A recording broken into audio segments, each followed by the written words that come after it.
بسم اللہ الرحمن الرحیم۔ قوم سبا یمن میں رہتی تھی، تبے بھی ان میں سے ہی تھے، بلقیس بھی انہی میں تھی۔ یہ بڑی نعمتوں اور راحتوں میں تھے، چین آرام سے زندگی گزار رہے تھے۔ اللہ کے رسول ان کے پاس آئے، انہیں شکر کرنے کی تلقین کی، رب کی وحدانیت کی طرف بلایا، اس کی عبادت کا طریقہ سمجھایا۔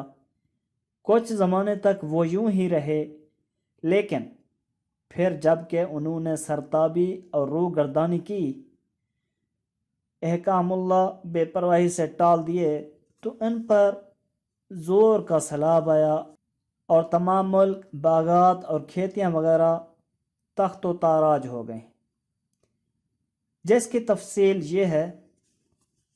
رسول کریم صلی اللہ علیہ وآلہ وسلم سے سوال ہوا کہ سبا کسی عورت کا نام ہے یا مرد کا یا جگہ کا؟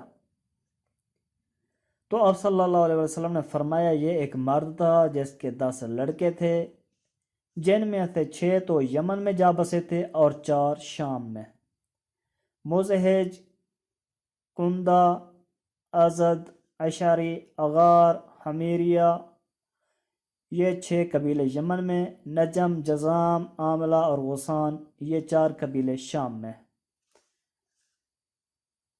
فرد بن مسیق فرماتے ہیں کہ میں نے رسول کریم صلی اللہ علیہ وسلم سے پوچھا کہ میں اپنی قوم میں سے ماننے والوں اور آگے بڑھنے والوں کو لے کر نہ ماننے والوں اور پیچھے ہٹنے والوں سے لڑوں؟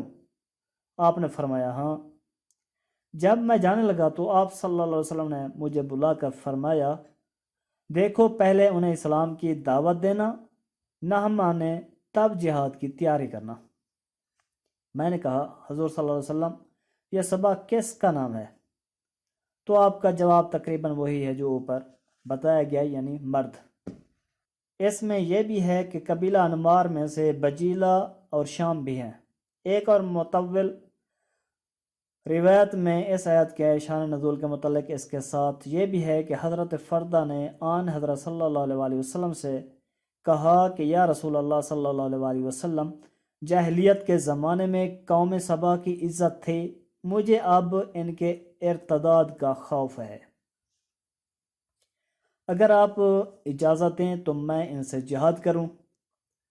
آپ نے فرمایا ان کے بارے میں مجھے کوئی حکم نہیں دیا گیا۔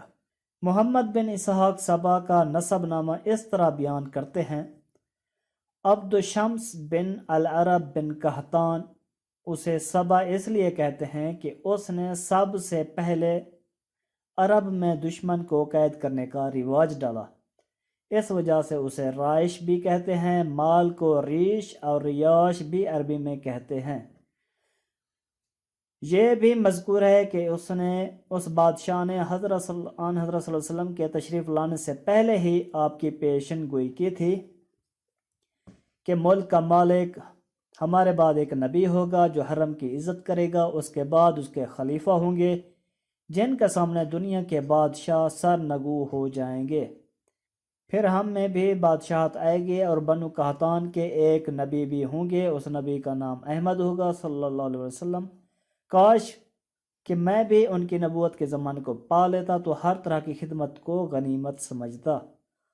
لوگوں، جب بھی اللہ کے وہ رسول صلی اللہ علیہ وآلہ وسلم ظاہر ہوں تو تم پر فرض ہے کہ ان کا ساتھ دو اور ان کے مددگار بن جاؤ، اور جو بھی آپ سے ملے اس پر میری جانب سے فرض ہے کہ وہ آپ کی خدمت میں میرا سلام پہنچا دے۔ عقیل حمدانی۔ قحطان کے بارے میں 3 قول ہیں۔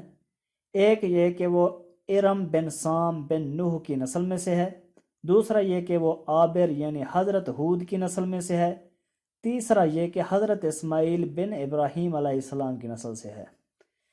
اس سب کو تفصیل کے ساتھ حافظ عبد البر رحمۃ اللہ علیہ نے اپنی کتاب الابناء میں ذکر کیا ہے۔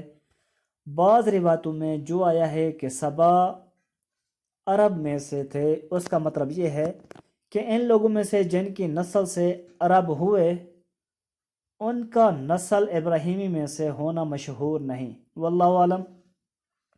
صحیح بخاری میں ہے کہ قبیلہ اسلم جب تیروں سے نشانہ بازی کر رہے تھے اور حضور صلی اللہ علیہ وسلم ان کے پاس نکلے تو آپ نے فرمایا اے اولاد اسماعیل، تیر اندازی کیے جاؤ، تمہارے والد بھی پورے تیر انداز تھے۔ اس سے تو معلوم ہوتا ہے کہ سبا کا سلسلہ نسب خلیل الرحمن علیہ السلام تک پہنچتا ہے۔ اصل میں انصار کا ایک قبیلہ تھا، اور انصار سارے کے سارے غسان میں سے ہیں، اور یہ سب یمنی تھے، سبا کی اولاد ہیں۔ یہ لوگ مدینے میں اس وقت آئے جب سیلاب سے ان کا وطن تباہ ہو گیا۔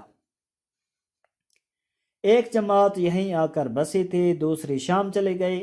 انہیں غسانی اس لیے کہتے ہیں کہ اس نام کی پانی والی ایک جگہ پر یہ ٹھہرے تھے۔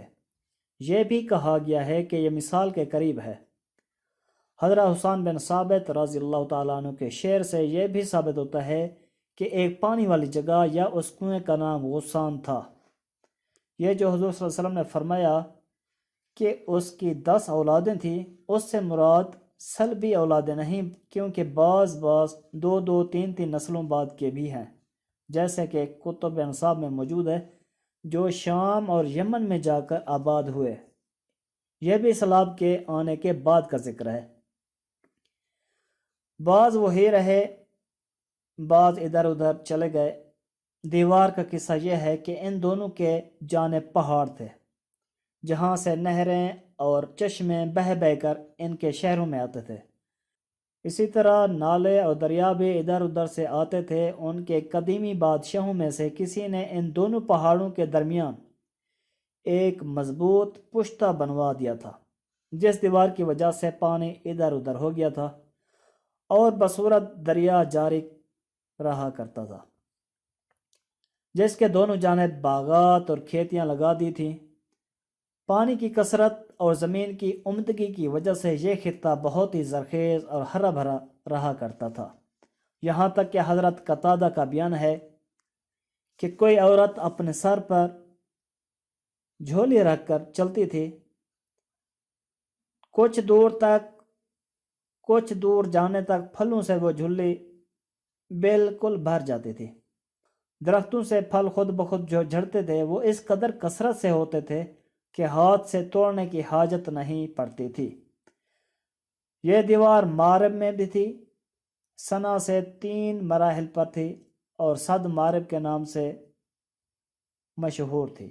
آب و ہوا کی عمدگی، صحت مزاج اور اعتدال عنایت الہیہ سے اس طرح تھا کہ ان کے ہاں مکھی، مچھر اور زہریلے جانور بھی نہیں ہوتے تھے۔ یہ اس لیے تھا کہ وہ لوگ اللہ کی توحید کو مانیں اور دل و جان اس کی خلوص کے ساتھ عبادت کریں۔ یہ تھی وہ نشانی جس کا ذکر اس آیت میں ہے کہ دونوں پہاڑوں کے درمیان آباد بستی، اور بستی کے دونوں طرف ہرے بھرے پھلدار باغات اور سرسبز کھیتیاں، اور ان سے جناب باری نے فرما دیا تھا کہ اپنے رب کی دی ہوئی روزیاں کھاؤ پیو اور اس کے شکر میں لگے رہو، لیکن انہوں نے اللہ کی توحید کو اور اس کی نعمتوں کے شکر کو بھلا دیا اور سورج کی پرستش کرنے لگے، جیسے کہ ہدہد نے حضرت سلیمان علیہ السلام کو خبر دی تھی، یعنی میں تمہارے پاس سبا کی ایک پختہ خبر لایا ہوں، ایک عورت ان کی بادشاہی کر رہی ہے جس کے پاس تمام چیزیں موجود ہیں، عظیم الشان تخت سلطنت پر وہ متمکن ہے، رانی اور رعایا سب سورج پرست ہیں، شیطان نے ان کو گمراہ کر رکھا ہے، بے راہ ہو رہے ہیں۔ مروی ہے کہ 12 یا 13 پیغمبر ان کے پاس آئے تھے، بالآخر شامت اعمال رنگ لائی۔ جو دیوار انہوں نے بنا رکھی تھی وہ چوہے نے اندر سے کھوکھلی کر دی، اور بادشاہ کے زمانے میں وہ ٹوٹ گئی، پانی کی ریل پیل ہو گئی، ان دریاؤں کے چشموں کے، بارش کے نالوں کے سب پانی آ گئے، ان کی بستیاں، ان کے محلات، ان کے باغات، ان کی کھیتیاں سب تباہ و برباد ہو گئیں، ہاتھ ملتے رہ گئے، کوئی تدبیر کارگر نہ ہوئی۔ پھر تو وہ تباہی آئی کہ اس زمین پر کوئی پھلدار درخت جمتا ہی نہ تھا، پیلو، جھو، ککر، ببول اور ایسے بے ذائقہ، بے مزہ، بیکار درخت اگتے تھے۔ ہاں البتہ کچھ بیریوں کے درخت اگ آئے تھے جو نسبتاً اور درختوں سے کارآمد تھے، لیکن وہ بھی بہت زیادہ خاردار اور بہت کم پھلدار تھے۔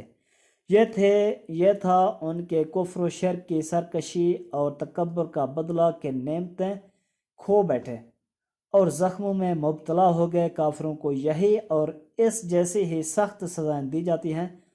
حضرت ابو خیرہ فرماتے ہیں گناہوں کا بدلہ یہی ہوتا ہے کہ عبادتوں میں سستی آ جائے اور روزگار میں تنگی واقع ہو، لذتوں میں سختی آ جائے، یعنی جہاں کسی رات کا منہ دیکھا فوراً کوئی زحمت آ پڑی اور مزہ مٹی ہو گیا۔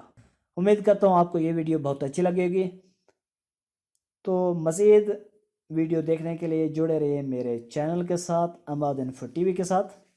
اب مجھے دیجیے اجازت، اللہ حافظ۔